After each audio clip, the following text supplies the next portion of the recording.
Engine ব্লকের মধ্যে piston push করার আগে যে বিষয়গুলো খেয়াল করতে হবে আপনাদের, যে গর্জন পিনের লক ঠিক আছে কি না, অ্যারো সিগন্যাল কোন দিকে আছে সেই জিনিসটা খেয়াল করতে হবে। তারপর রিংয়ের মধ্যে একটু লুব্রিকেন্ট করে নিতে হবে মোবিল দিয়ে।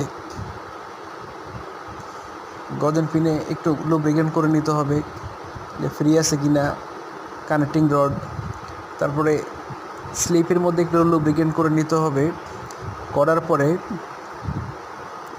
রিংগুলোকে 90 ডিগ্রি অ্যাঙ্গেলে সেট করে নিতে হবে, পাশাপাশি যেন মুখগুলো না থাকে এটা খেয়াল করে নিতে হবে।